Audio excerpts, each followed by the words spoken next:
Atlanta Assurance vous présente Automoto.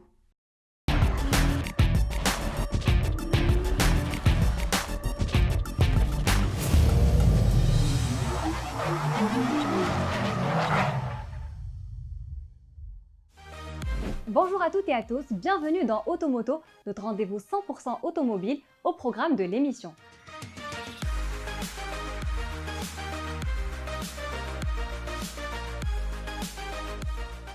Après la dieselisation intensive initiée en 2009, la marque Porsche se tourne aujourd'hui vers la mobilité propre. La limousine Panamera, mais aussi le SUV Cayenne, troquent leur mazout contre un groupe motopropulseur hybride rechargeable aussi sobre que puissant, c'est la nouveauté de la semaine. Avec son look canon et sa technologie avant-gardiste, la Peugeot 208 qui s'apprête à quitter les convoyeurs de son usine Arnetra contribuera à hisser le drapeau de l'industrie automobile nationale vers toute l'étendue de la planète. Voici les clés d'un succès annoncé.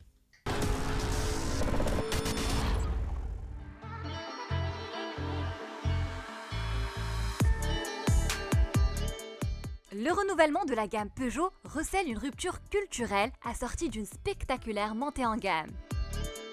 Tout le mérite revient au Peugeot 3008, lancé en 2016, qui fut le premier de cordée.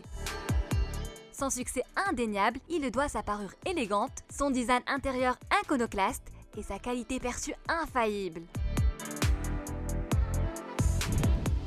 Suivie par la toute nouvelle Peugeot 508, la berline 5 porte intronisée meilleure voiture au Maroc pour l'année 2019. Et maintenant, la grande famille des félins s'apprête à accueillir la petite lionne dont le design clairement inspiré souligne un trait de caractère plutôt agressif. Plus longue de 7 cm, la deuxième génération de la Peugeot 208 prend du caractère.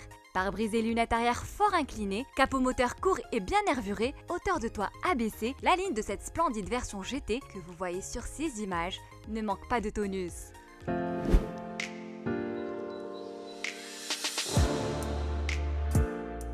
Bien sapée, la Peugeot 208, comme sa grande sœur la 508, s'identifie par la signature lumineuse taillée sous forme de canine acérée, mais aussi par la large calandre en damier surplombée du monogramme 208 au bout du capot. La particularité de ce design, à la fois sobre et agressif, c'est qu'il procure à la lionne un regard charismatique sans user ni abuser d'insert en chrome. N'échappant pas aux influences familiales, l'arrière adopte le large bandeau noir encadré de griffes à LED en totale harmonie avec l'aspect plutôt massif évoquant un félin prêt à bondir. Pour autant, la rupture n'est pas consommée avec l'actuelle génération. Le profil lui en reprend l'essentiel des lignes et des volumes, comme en témoigne le contour arrondi des portières et la largeur des bas de caisse. Bref, la particularité de cette nouvelle personnalité, à la fois sobre et agressive, c'est qu'elle clame haut et fort sa spectaculaire montée en gamme. L'ambiance intérieure d'apparence techno réalise un formidable bond qualitatif et quantitatif. Qu'il s'agisse du design, de l'aménagement ou de la qualité des matériaux, rien n'est laissé au hasard. Et tant qu'on en parle, un soin particulier a été apporté aux matériaux composés de plastique moussé qui s'accompagne d'une inédite garniture façon carbone au niveau de la partie centrale du tableau de bord. Au milieu de celle-ci se tient l'écran tactile de 10 pouces. Sur le plan des sophistications, l'électronique opère un raz-de-marée spectaculaire. Les compteurs analogiques laissent place à une dalle entièrement numérique. Mettant en scène une multitude d'animations 3D, celle-ci contribue à l'amélioration des réflexes du conducteur face aux éventualités de la conduite. Mais la palme de l'ergonomie revient au toggle switch, les fameuses touches piano qui donnent accès à l'ensemble des fonctions de divertissement et du bien-être à bord.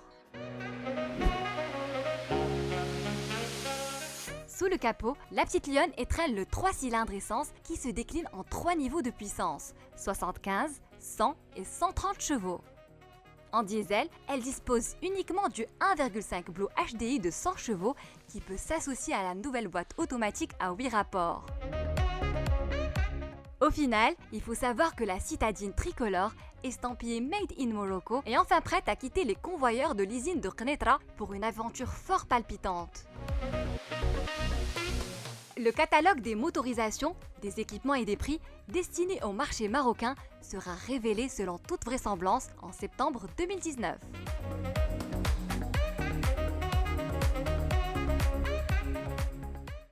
لكل مرة ما كتخافش من غدا. لكل مرة عارفة راسها فين غادا. لكل مرة واثقة من نفسها. لكل مرة راسمة الطريق ديالها. لكل مرة كتشارجي الطاقة، كتشارجي العزيمة، كتشارجي القوة وكتشارجي الجرأة. احتفالاً بعيد المرأة وابتداء من 8 مارس إلا خديتو التأمين الإجباري أتلونتا للتأمين كتهدي لكم روشارج أوتولاكي مشارجية ب3 شهور ديال إحدى الضمانات التكميلية تستعملوها يا اليوم يا غدا يا الشهر الجاي، المهم وقت ما بغيتو. أتلونتا تأمين لحياة أفضل. Sans transition, passons maintenant de la petite citadine française au grand mastodonte allemand Porsche Panamera 4e hybride.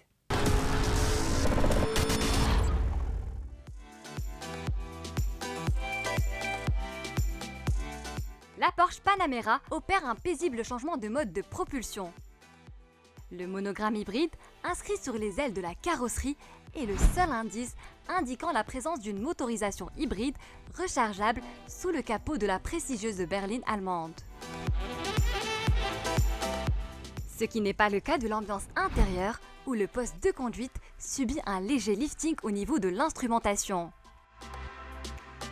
Au sein du combiné d'instrumentation, l'aiguille du compte-tours cède à la tentation numérique alors que le manomètre préserve le mode d'affichage analogique. Du reste, pas de changement notable. La Panamera 4e hybride dispose toujours d'un écran tactile panoramique de 12 pouces à partir duquel se pilotent la plupart des fonctions de divertissement mais aussi quelques dispositifs d'aide à la conduite. Mais l'essentiel des modifications, il faut les chercher ailleurs, sous le capot par exemple. Ici, on trouve le bloc V6 essence de 3 litres développant 330 chevaux qui travaille de concert avec un mode électrique de 136 chevaux, lesquels fonctionnent séparément ou ensemble en fonction du type de conduite sélectionné.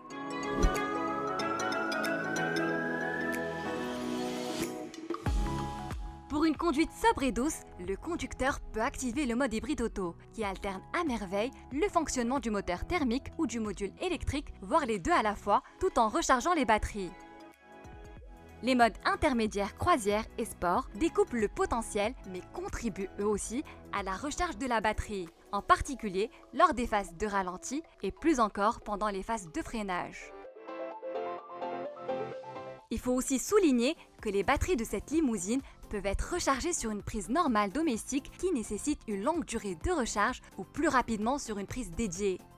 Enfin, le mode Sport Plus permet d'exploiter l'intégralité de la puissance combinée, soit 462 chevaux pour un couple maxi de 700 Nm, ce qui gratifie la belle allemande d'une performance dantesque.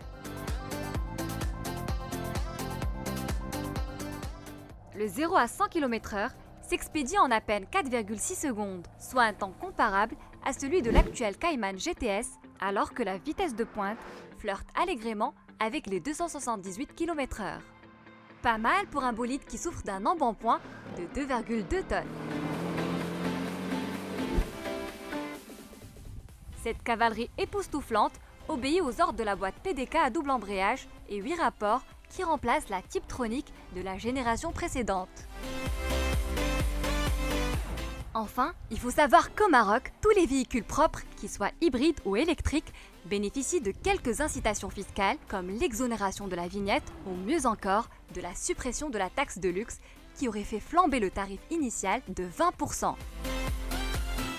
Ce qui n'empêche pas la Porsche Panamera 4e hybride de réclamer un tarif stratosphérique 1 400 000 dirhams.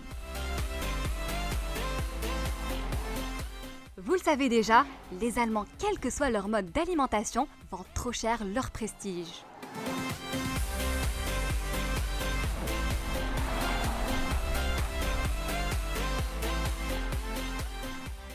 C'est tout pour aujourd'hui, merci pour votre fidélité, nous vous donnons rendez-vous la semaine prochaine à la même heure et sur la même chaîne.